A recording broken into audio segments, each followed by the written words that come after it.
Hello, and thank you for joining me tonight by watching this back to school video. This is our new classroom, our remote learning classroom where your students come and hang out with me and learn a little bit about mythology. So I am Kathy Wee, Mrs. Wee, and this is all about my mythology class. That is the first time I've ever taught a mythology class. It's the first time it's ever been offered at Casumna-Stokes High School. And so this is and it's the first time I've ever done distance learning for a whole entire term. Granted, we did it in April, but that was emergency distance learning. This is a little bit more planned distance learning. So come with me and I'll tell you a little bit about mythology.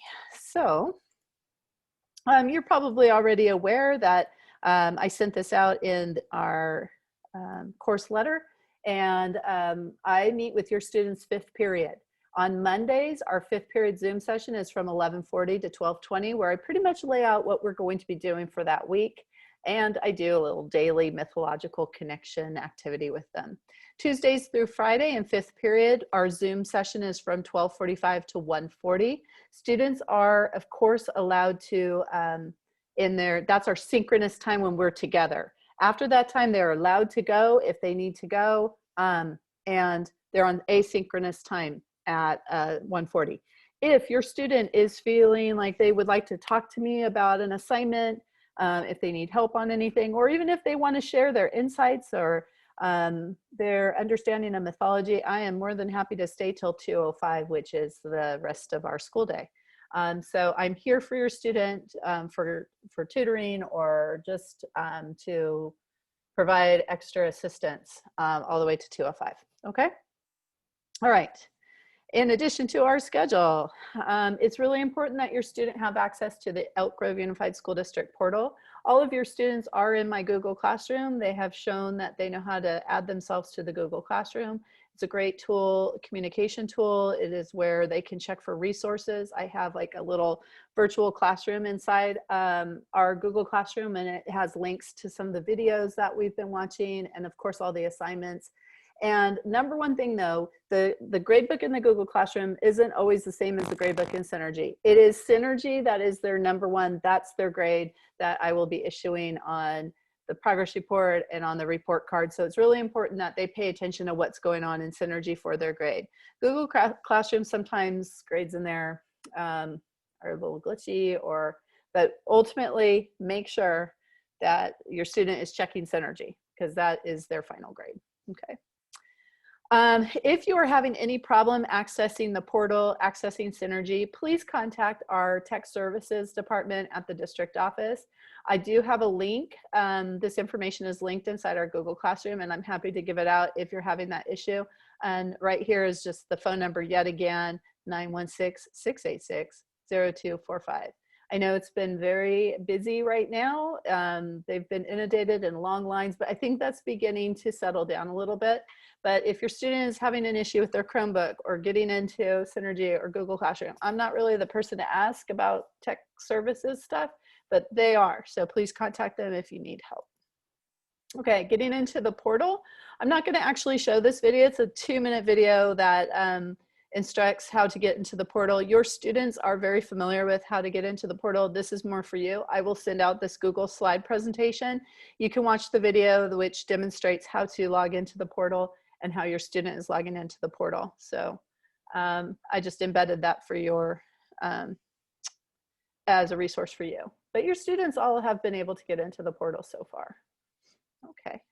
Synergy, of course, I just mentioned this. Synergy is our main tool for grades. You can use Synergy for a communication portal between you and I'll use it for sending out stuff as well.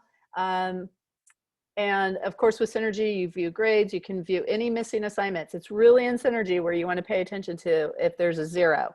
I will put a 0 into Synergy if your student has not turned in an assignment. And I'll put like a little public note there that will say, notify Miss Wee when this assignment is done. Some students think that Synergy is linked to Google Classroom. It is not. And that's why I said Synergy is the ultimate, that's where their grade is. And so if something is done in the Google Classroom and you don't see it in Synergy, it's really important that your student email me and say, this way I turn in that work late, it's done in the Google Classroom. Can you please make sure that it gets transferred into Synergy? I wish the two platforms were connected, but unfortunately they are not. It takes my knowledge, I have to go into the Google Classroom and transfer that manually into Synergy. So Synergy is also a place where you can email me. It's not my favorite mode of email, but it is a tool that we can use. It just takes a little bit of extra, like I have a few extra steps for me to access Synergy email as opposed to my immediate district email or just messaging me through the Google Classroom. And in Synergy, if it occurs, it is a place where you can review discipline notifications, okay? The Google Classroom is my favorite mode of communication. All of your students are signed into my Google Classroom. It is where I will lay out the weekly expectations as well as the daily assignments. I also have our resources located in the Google Classroom. So any videos, any PowerPoint presentations that any reading assignments, they're all going to be in the Google Classroom. That's where your student is going to access the assignments. It is my favorite mode of communication as well, because your student can leave me a message attached to an assignment and I get that notification right away on my cell phone. So it goes directly to me, and then I don't have to log into the portal and log into Synergy and then read the email. It's much easier if your student has a question or concern to just message me through the Google Classroom. I get that immediately. For mythology, like I said, this is the first year that I've ever taught a mythology class for the whole entire 8-week term. And so it's a little rough, and because I've not taught it before. So far it's been going great, but this is my plan right now.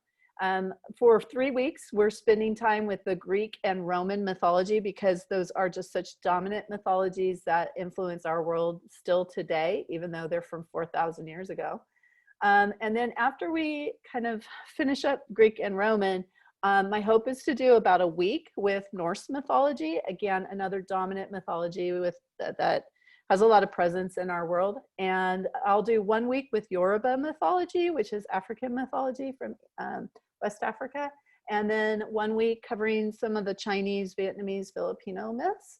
Not every myth, of course, I don't have time to do that, but at least giving an overview. And then 1 week with Latin America mythology, Latin American mythology, and 1 week with Native American mythology. So that is the plan so far. And so far the class has been really fun. I'm learning a lot, and I think the students are learning things too. One of the things that I do every day one of the things that I do every day with the mythology course is I have a little opener. I call it the Daily Mythological Connection. And I'm showing students how mythology and understanding these myths is prevalent in our everyday world. And it's pretty fun. It's been a fun class. I've really enjoyed the students sharing with me their insights of the games they play and how they are learning and about myths. One of the things that we are going to, I'm going to offer for students, and because we're in this virtual platform, this online learning platform, I'm not going to make it a requirement for the class, but I am going to offer this as an opportunity, the speech proficiency. I especially want to offer this as an opportunity for our seniors so that they can meet this expectation if they have not done so already. I did receive a list from the counselors for the seniors who are enrolled in the class that still need to meet their speech proficiency. And I want to give them an opportunity to deliver a 3-minute speech about mythology. I will give them more directions at about week 4 or 5. That will give them guidance as to exactly how they could organize a speech about mythology. And there's different ways that they could submit that to me. There's an app called Flipgrid, which is a way to film yourself using your phone. I have the app on my phone, and they can deliver it that way, or they can deliver it inside our Zoom session. So we could work one-on-one to figure out a way. They can also just film a video and upload that to our Google Classroom and send that to me.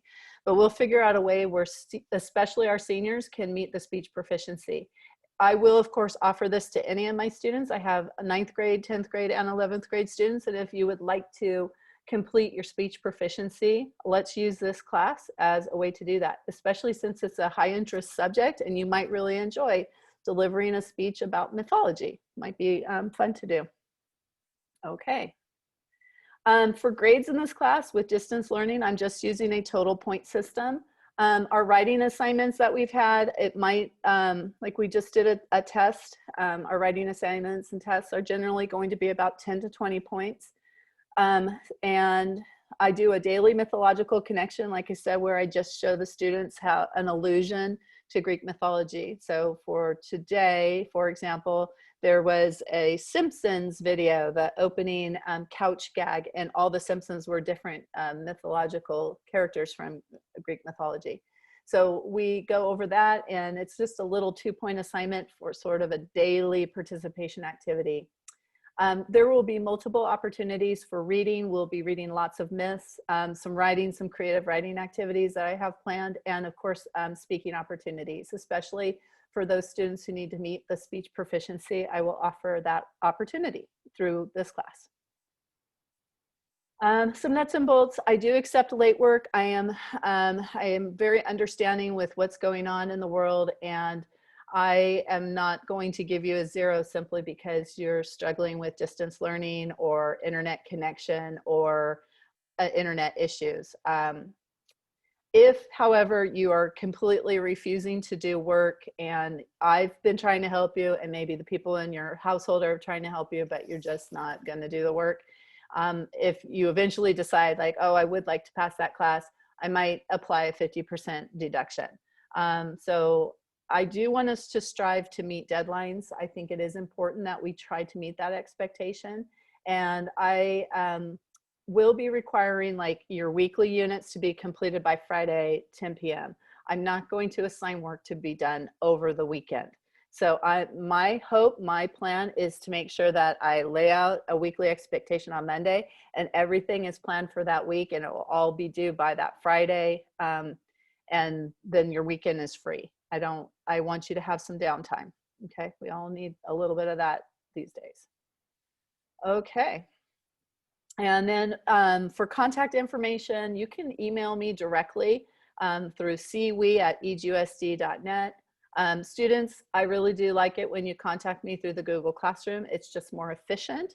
And if you need to, you can use the phone number. The school's phone number is area code 916-683-7670, extension 40120. Last year, and I signed up for an app that I'm supposed to be able to use with my own phone, but I don't know if that's still working. So I would probably say the best way to communicate with me is through the Google Classroom. And then the second best way is email. I really wish that we could meet in person, but I guess this will have to do for now. And I've really been enjoying the class. I hope your students have too. It is a favorite subject of mine. I'm very comfortable with Greek and Roman mythology. I'm not as comfortable with Norse and Yoruba and Chinese and Latin America and Native American. So I'm looking forward to learning alongside your students, and I hope they're having fun with this elective class. Have a great evening, stay well, stay healthy, and let me know how I can help you. And I'm here to help. Thank you again for joining me tonight. Bye.